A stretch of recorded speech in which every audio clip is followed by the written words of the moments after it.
Bonjour à tous, Parlons Placement, l'émission de retour de vacances pour faire un point justement sur l'actualité du patrimoine.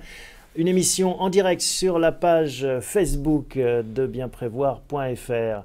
Une émission dans laquelle nous allons évoquer 3 parties. Une première partie consacrée au marché. On va faire un petit point avec Jonathan Lévy sur cet été indien qui se prolonge sur les marchés financiers. Deuxième séquence avec Vincent Kutkovitz qui nous parlera des 3 informations qu'il ne fallait pas rater durant cette période estivale. Et puis, dernière partie, on aura le plaisir de recevoir Philippe Parguet qui travaille chez Norcia et qui viendra nous parler d'innovation en matière de placement garanti en capital. En ces périodes de taux bas, c'est toujours intéressant de voir ce qui se crée en la matière. On commence tout de suite par un petit tour d'horizon des places financières.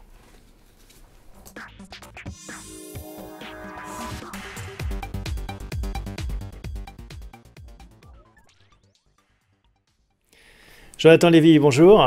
Bonjour Thomas. J'espère que l'été fut bon. Très bon. En tout cas, il se prolonge dans le point de vue météorologique tout d'abord, et puis plus ou moins sur les marchés, même si on a eu quelques séquences un petit peu agitées ces dernières séances, mais globalement, on a un été indien encore. Oui, en tout cas, on a eu un été qui est bien meilleur que ce qu'on pouvait attendre, ce qu'on nous avait annoncé. Ouais. On s'était quitté sur le Brexit et sur la crise immobilière qui en avait découlé, donc c'était pas gagné que l'été soit bon. Et l'été a été... le Brexit, c'est plus un sujet.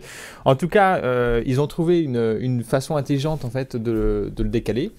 L'argument clé, c'est qu'il y a des élections importantes en France et en Allemagne en 2017, jusqu'en fin 2017. Et donc peut-être d'autres décideurs, on négociera avec d'autres. Voilà, on attend avant d'enclencher le Brexit, le fameux article 50. C'est une façon de botter en touche. On a mis un peu la poussière sous le tapis. Hein. On recule pour mieux sauter. Bon, en tout cas, c'est plus un problème pour les marchés à Mais court terme. Actuellement, c'est plus un problème pour les marchés. Aux États-Unis. Aux États-Unis, on avait aussi des craintes sur un éventuel ralentissement de la croissance économique, hein, déjà depuis le 4e trimestre de 2015 et puis le 1er semestre de cette année. Ouais. Cet été, on a eu quand même des bons chiffres, des fondamentaux économiques qui ont rassuré les marchés.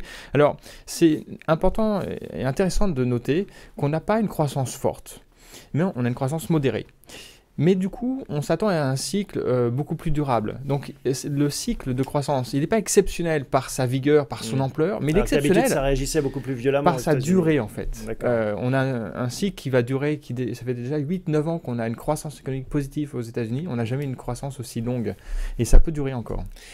Bon, et puis pour finir ce tour d'horizon, il y a les marchés émergents aussi à prendre en compte. Et les marchés émergents qui avaient, surtout au 1er trimestre, un peu moins au 2e, avaient beaucoup inquiété parce qu'il y avait à la fois la chute des matières pétrolières, la chute des devises locales face au dollar. C'était un cocktail qui était explosif pour les marchés émergents. Alors, on est un peu revenu là-dessus. Le pétrole est bien remonté par rapport plus bas. On est proche des $50. C'est favorable pour l'ensemble des pays émergents. Et donc, c'est ce qui explique toutes ces craintes plus ou moins dissipées, en tout cas moins vivaces qu'avant de partir en vacances, que l'été boursier s'est plutôt bien passé. Oui, tout à fait. Tout à fait, c'est bien ça. Qu'est-ce qu'on a sur la feuille de route, là, sur le programme des mois à venir? Alors là, la question essentielle, c'est que va faire la Fed, la BCE cette question presque également. Chaque mois. On l'a chaque mois. On ne sait toujours pas, en fait. Ça fait effectivement... C'est dingue, ça. Ça fait 1 an qu'on... Pourquoi est-ce qu'ils entretiennent ce flou à ce point? Ils ne savent pas eux-mêmes? Moi, je crois qu'ils ne sont pas d'accord entre eux. C'est la première fois, en fait, où il y a un tel désaccord entre les membres du comité de politique monétaire de la Fed. Donc, ils ne savent pas. Il y a 2 écoles. Avant, on disait qu'il y avait les faucons et les colombes. Maintenant, il y a les bad cops et les good cops. Il y a ceux qui sont pour la hausse des taux, ceux qui sont pour le maintien des taux bas, pour booster la croissance. Ce sont les good cops Oui, alors, bien sûr. Les bad cops, on les voit agir dès septembre, en fait.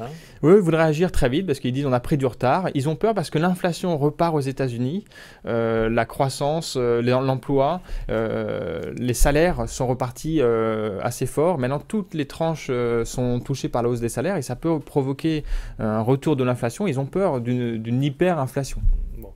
Même si on en semble loin pour l'instant, mais en effet, c'est une crainte. Et puis l'autre problématique qu'a la Fed, c'est qu'il y a les élections américaines, les élections présidentielles qui arrivent et qui toujours brouille un peu les cartes. Oui, puis on l'a vu encore récemment avec ce qui s'est passé. Avec le malaise d'Hillary Clinton. Le malaise d'Hillary, c'est très compliqué pour la Fed. La prochaine réunion donc, est la semaine prochaine, le 21-22 septembre. Ensuite, c'est mois de novembre. Mois de novembre, c'est l'élection présidentielle. Il est peu probable qu'ils veulent toucher la politique lors des élections. On ne sait pas du tout ce qui peut se passer. Septembre, bad cop, décembre, good cop. Voilà, c'est un peu ça le scénario. Vous avez un pronostic ? Je pense qu'ils vont attendre. Mais la question suivante, au-delà de septembre ou décembre, c'est surtout qu'est-ce qu'on va faire ensuite ? Est-ce qu'on est sur un scénario quel chemin de taux ? Est-ce que c'est un chemin de hausse rapide des taux vers 2%, 2,5% ou est-ce qu'on va refaire comme en 2016, uniquement une petite hausse des taux en décembre 2017 de 0,25 ? Si on suit votre raisonnement qu'on a changé de cycle économique, qu'on est dans une croissance peut-être durable mais à pente douce, on peut imaginer qu'il y ait une courbe des taux qui soit identique. On peut imaginer effectivement qu'il y ait une courbe des taux qui soit un peu plus vive, un peu plus élevée que celle actuelle. Actuellement, les marchés n'anticipent pas du tout ou très peu de hausse des taux. Ils sont peut-être un petit peu... ils sous-estiment en fait la hausse des taux là. Bon, une question plus proche de nous, la BCE, elle a un peu pas le même contexte, mais les mêmes interrogations sur le quantitative easing cette fois. Oui, parce que là, il n'est pas du tout de question de hausse des taux, mais est-ce qu'on va prolonger le quantitative easing ? Est-ce qu'on va modifier le quantitative easing ? Que faire après mars de 2017, qui est pour l'instant la fin du quantitative easing ? On a le sentiment qu'ils sont arrivés un peu au bout quand même de ce qu'ils pouvaient faire. Ils sont un peu quand même... c'est un médicament qui est extrêmement puissant, parce que ça a quand même permis de faire remonter les encours de crédit. C'était le but. Les banques prêtent de nouveau à l'économie réelle. On le voit dans les chiffres, dans toute la zone euro et en France aussi. Donc ça, c'est positif. Maintenant, il y a des effets secondaires, comme dans beaucoup de médicaments puissants. Les effets secondaires, c'est la baisse des taux. Donc c'est un caractère aussi un peu déflationniste en soi. C'est défavorable pour les banques. Et donc c'est défavorable aussi pour l'économie. Et pour les assurances. Et pour les compagnies d'assurance. On va en reparler après avec Vincent et Philippe. Avec des conséquences sur aussi l'échange, l'euro-dollar. Oui, voilà, et ça aussi c'est un élément important quand même. Si vous investissez dans des entreprises qui sont sur différentes places économiques, monétaires, c'est pas neutre d'avoir un euro un dollar à 1 euro ou un dollar à 1,20. Donc c'est une question qui est essentielle pour les marchés. Bon, je vous rappelle qu'on est en direct sur la page Facebook de bienprévoir.fr. Vous pouvez nous poser vos questions tout au long de l'émission. C'est pour ça qu'on est en direct.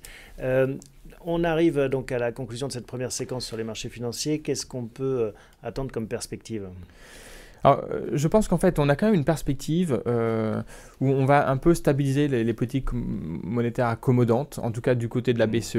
On va être moins généreux. On va être moins généreux. On n'en fera pas plus, en tout cas, comme on a pu le craindre à un moment donné.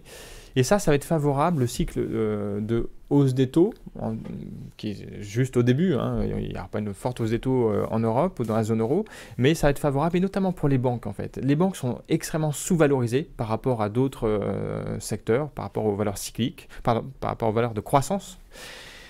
Qu'est-ce qui pourrait faire qu'il y ait une convergence, il y a un rattrapage ? C'est ce début de hausse des taux. On a commencé à le voir, d'ailleurs, le Bund, le taux à 10 ans allemand, est devenu positif. Passé en territoire positif, c'est très symbolique. Pas arrivé depuis un moment. Et en effet, c'est peut-être le signe d'un frémissement. Et donc ça, au-delà des banques, ça pourrait avoir un impact sur les marchés financiers européens ? Oui, ça pourrait en avoir un impact parce que, sans rentrer dans les différents mécanismes, on pense qu'il pourrait y avoir maintenant, dans un scénario avec plus d'inflation, ça devrait être favorable pour les marges des entreprises pour répercuter la hausse des coûts dans les prix et donc avoir des meilleurs résultats. On peut anticiper de meilleurs résultats en 2017. Bon, et donc signe que l'économie aussi est un peu plus robuste qu'on pourrait le craindre. Oui, tout à fait, oui. C'est ce qu'il faut espérer. Merci Jonathan de nous avoir présenté ce petit bilan financier retour de vacances. Et puis on se retrouve dans un mois pour voir comment tout cela évolue. Merci beaucoup. Avec plaisir. À notre seconde partie et on retrouve Vincent Kutkowitz.